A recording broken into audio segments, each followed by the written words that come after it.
In the early hours of April 30th, 1943, a British submarine surfaced quietly off the coast of southern Spain.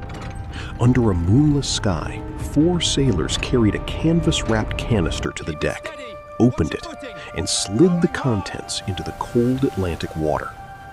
What drifted toward the Spanish shore that night was not a weapon, not a bomb, not a spy. It was a dead body, dressed as a British officer, carrying documents that would soon land on the desk of Adolf Hitler himself. What happened next would alter the course of World War II, and almost no one who fought in it would ever know why. To understand why this strange plan was even necessary, you have to understand the problem facing Allied commanders in early 1943. The North African campaign had just ended in Allied victory, and every strategist on both sides understood what came next. The natural bridge from North Africa into occupied Europe was a single, obvious island, Sicily. Winston Churchill himself reportedly said that anyone could see the Allies would invade Sicily next, that it required no great intelligence to guess it. The problem was not secrecy. Geography had already given away the secret. The only remaining question was whether the Allies could somehow convince Germany that the obvious answer was wrong. Reassess the sector near the estuary.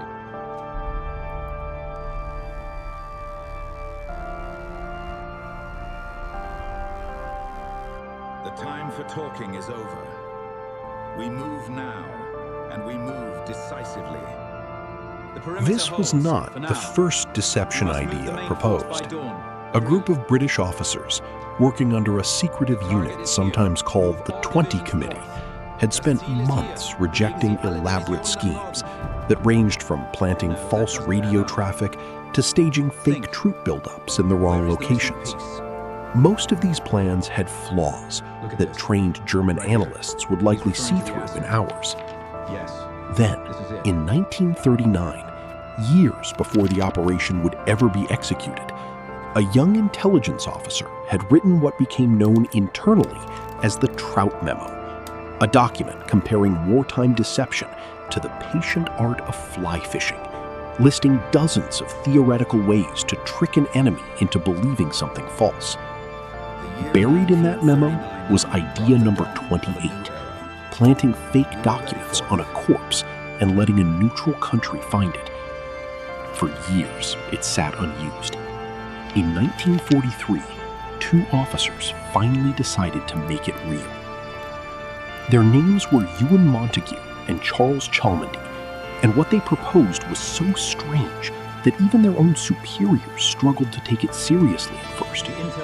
They would create a fictional British officer, complete with a full personal history, a fiancé, love letters, unpaid bills, a photograph, even a receipt for an engagement ring.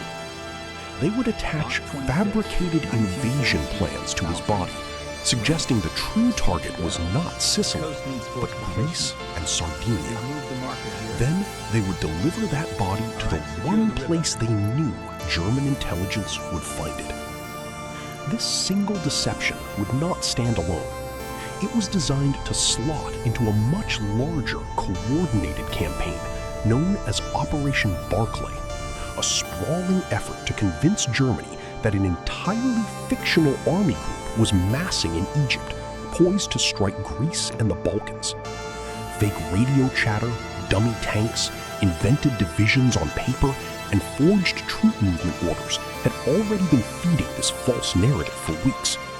Major Martin's corpse would not be creating a lie from nothing. It would be the single most convincing piece of evidence inside a lie that German intelligence had already begun, cautiously, to believe. The plan needed something no training exercise could provide. It needed an actual corpse, one that would pass medical examination as a drowning victim, one whose family would never know the truth, one whose death could be borrowed for a purpose he never chose. Finding that body would prove to be one of the strangest and most ethically uncomfortable tasks of the entire war. They found him in a London mortuary, with the quiet cooperation of a coroner named Bentley Purchase, who understood the sensitivity of the request and helped locate a body that would medically pass as a man who had died from exposure at sea rather than his actual cause of death. The man was Glyndwr Michael, a homeless Welshman who had died after ingesting rat poison, likely by his own hand, with no family to claim him and no one to ask questions. In death, he was given a name he never carried in life: Major William Martin of the Royal Marines. He was given a rank, a service record, a grieving fiancé who did not exist, and a personality built entirely from forged paper. The man who had died penniless and alone was about to become, without ever knowing it, one of the most consequential soldiers of the Second World War. But a body and a briefcase were not enough. For this deception to work, every detail had to survive scrutiny from trained German intelligence officers who had every reason to doubt what fell into their hands. A single inconsistency, one wrong date, one theatrical flourish could unravel the entire operation, and worse, tip off.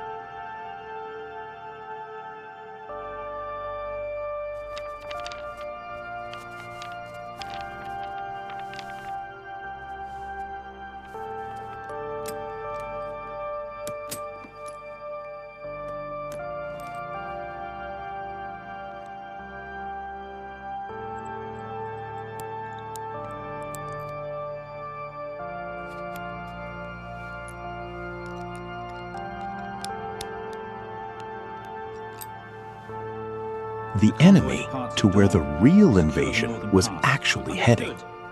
Montague began building a paper identity so dense with human detail that no analyst could dismiss it as fiction. He gave Major Martin overdue bills from a London tailor, a stern letter from his bank about an unauthorized overdraft, ticket stubs from a London theater, and a photograph of a woman he called Pam. In reality, a young clerk in the same intelligence office named Jean Leslie, who had agreed to let her photograph become the face of a fiancé who never existed. He wrote love letters in her voice, careful and personal, the kind of details no forger usually bothers with, because no one expects a spy operation to fake a man's heartbreak. Every item was chosen because it was mundane. Deception, Montague understood, does not work by being impressive. It works by being believable. Montague went further than most intelligence officers would have thought necessary. He carried the identity documents in his own pocket for weeks, letting them soften and wear the way a real man's wallet contents would. He obtained a used theater ticket stub rather than a fresh one. He made certain the fictional Major Martin owed money, missed appointments, and had a slightly disorganized personal life, because a man who was too perfect would read as fiction to anyone trained to spot it. The final and most dangerous piece was the letter itself, a private communication between two senior British generals, written to feel candid and unguarded, referencing Sicily only as bait. A decoy operation meant to distract from the true Allied target.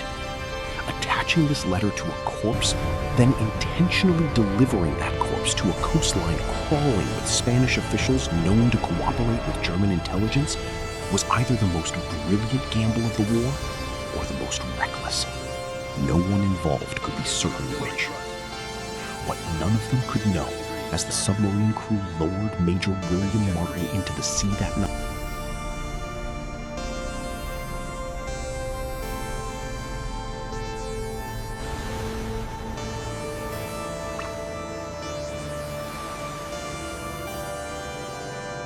by dawn, the body of Major William Martin had washed ashore near the town of Huelva on Spain's southern coast. A local fisherman named Jose Antonio Rey Maria found him first, and Spanish authorities were notified soon after. To the British, this was both the goal and the danger. Spain was officially neutral in the war, but neutrality in that region existed only on paper. Huelva, in particular, was known within British intelligence circles as a hotbed of German influence, home to an active Abwehr agent who had cultivated relationships with local Spanish officials for years, specifically in anticipation of moments like this one. If the plan was going to work, it depended entirely on people the British could not control, in a country the British did not govern, reacting exactly the way intelligence officers hoped, without ever being told what to do.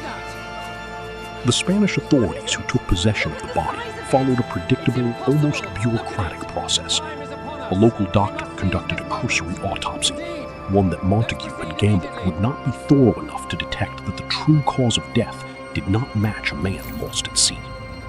Decomposition from several days in the water, combined with wartime medical resources stretched thin, meant the examination was brief.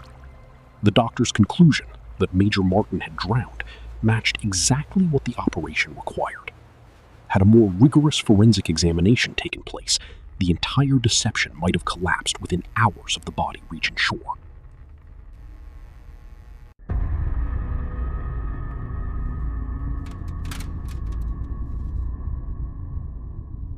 For several days, nothing happened, at least nothing the British could see. In London, the officers who had built this operation from nothing could only wait, refreshing intelligence reports, watching for any sign that the documents had been examined, copied, or dismissed as irrelevant debris from a drowned officer. The uncertainty was its own kind of torment. If the Spanish returned the briefcase unopened, the entire operation had failed, and thousands of soldiers would land on Sicily's beaches directly into forces that expected them. If the Germans saw through the deception, the consequences could be worse than failure. It could actively confirm to Berlin that Sicily truly was the target, simply by the desperation of the attempt to suggest otherwise. What the British did not know, but hoped desperately, was that Spanish naval authorities had quietly allowed a local Abwehr contact access to the briefcase. Reports later reconstructed by historians suggest the documents were carefully removed with tweezers, the letters unfolded with practiced patience, photographed page by page under controlled lighting, and then refolded and resealed before the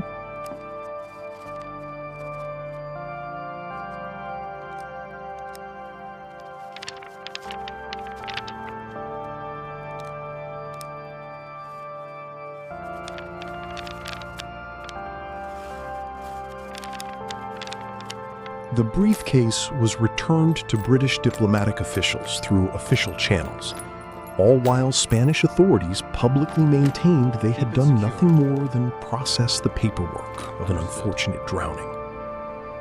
When the briefcase was finally returned to Britain, the true test began. British intelligence needed to determine, without any direct way of asking, whether the documents had actually been opened and read before being resealed. This came down to a detail so small it bordered on absurd, examining whether a single eyelash, deliberately placed inside the folded letter before it left London, was still in its original position. It was not. The letter had been removed, unfolded, and refolded slightly differently than before, the paper itself showing the faint signs of having been rolled rather than simply unfolded, a telltale sign consistent with someone extracting a letter through a narrow gap using tweezers rather than opening the envelope naturally. Somewhere in Berlin, someone now believed they knew where the Allies intended to strike. The information moved with remarkable speed once German intelligence recognized what they believed they had found. The documents were forwarded through Abwehr channels to Berlin, where analysts cross-referenced the supposed leak against other fragments of intelligence gathered from Operation Barclay's fictional army group in Egypt. To German eyes, the pieces appeared to confirm one another. A phantom army massing for a Balkan invasion. A dead officer's private correspondence naming Greece and Sardinia as the true target.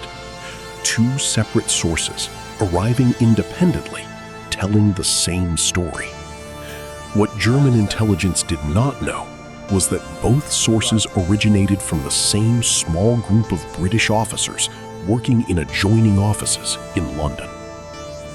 Reports reaching Hitler himself indicated growing German confidence that the primary Allied assault would fall not on Sicily, but on Sardinia and Greece, precisely the false narrative Major Martin's letters had been built to sell. The evidence of German belief became visible almost immediately in troop movements no diplomat or spy needed to interpret in secret. German divisions began shifting away from Sicily and toward Greece and the Balkans. Additional forces were dispatched to Sardinia. Minefields were reinforced along coastlines the real invasion had no intention of touching. A phantom letter, carried by a man who had never served a day in uniform while alive, was quietly rearranging the defensive posture of the German war machine. But belief among field commanders and belief at the very top were not the same thing. And the operations architects understood that Hitler's personal judgment, not just his general's analysis, was the only verdict that truly mattered. Hitler had a well-documented habit of trusting his own instincts over the conclusions of his intelligence services, famously overruling his generals on strategic decisions throughout the war based on gut feeling rather than analysis.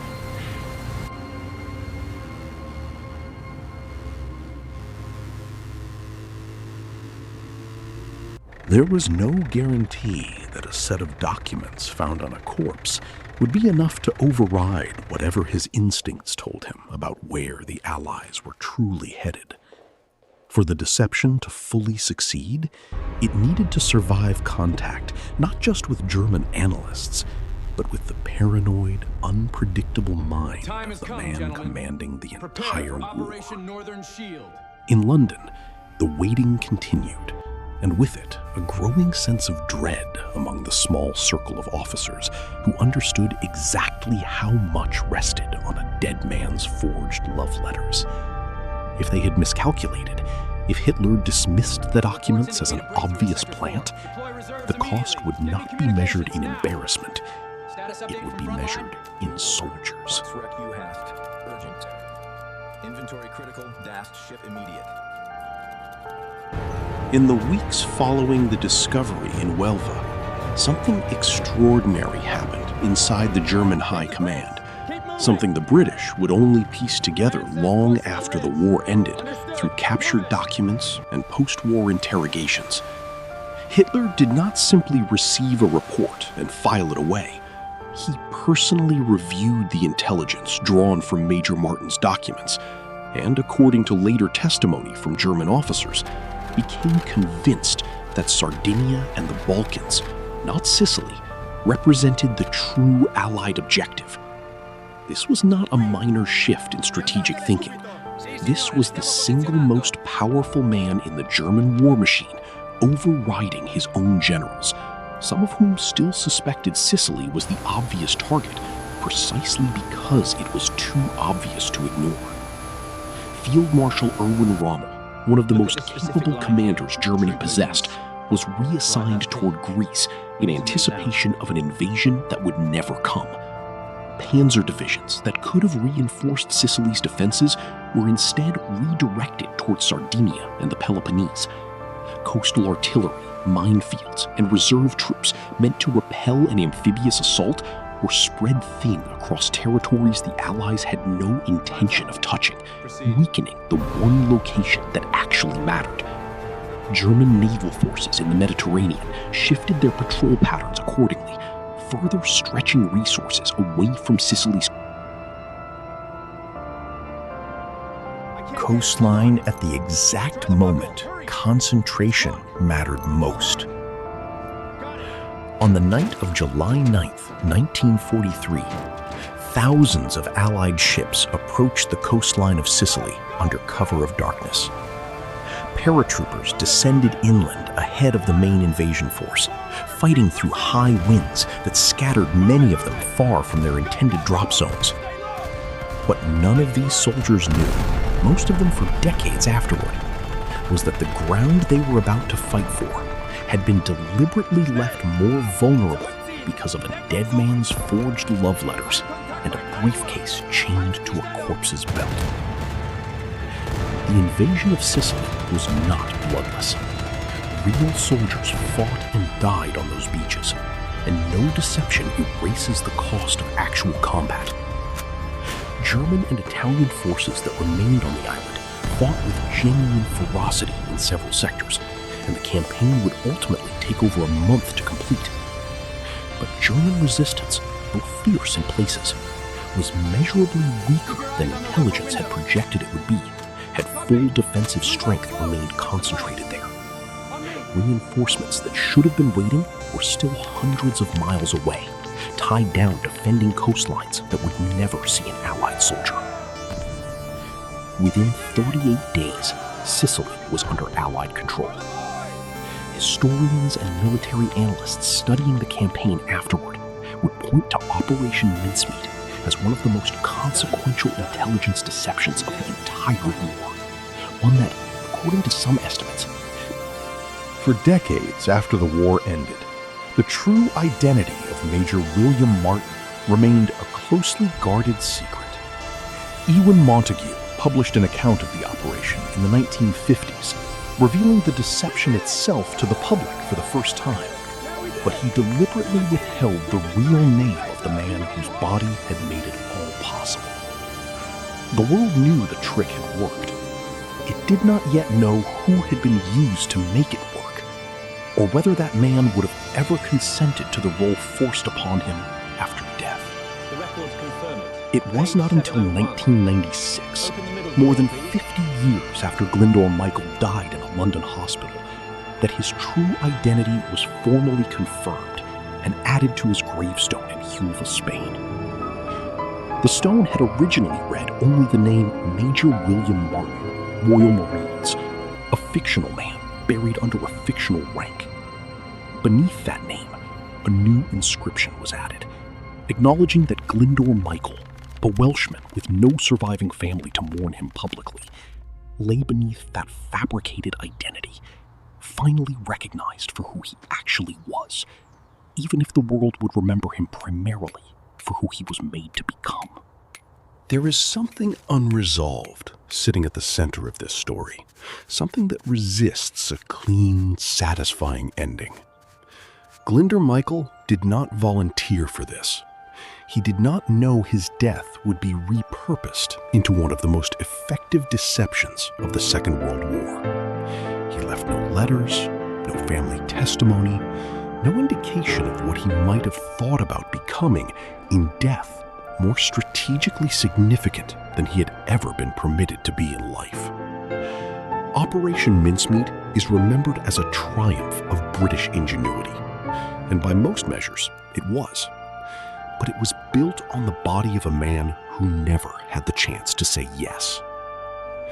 Historians continue to debate how many lives Operation Mincemeat actually saved, whether the number reaches into the hundreds or the thousands, and whether Hitler's redirection of forces was driven purely by the fabricated documents or reinforced by other factors converging at the same time within the broader Operation Barclay deception. What remains beyond dispute is that a British deception built from forged love letters, a fake fiancé, an overdrawn bank account, and a corpse pulled from a London mortuary altered the movement of German divisions at one of the most critical junctures of the war, and did so without a single shot fired to achieve it. If this journey changed the way you see the ancient world, there are countless more forgotten cities, lost civilizations, and remarkable discoveries waiting to be explored. Subscribe to Chronavon, where history is reconstructed with archaeology, science, and cinematic storytelling, bringing the past back to life, one forgotten world at a time.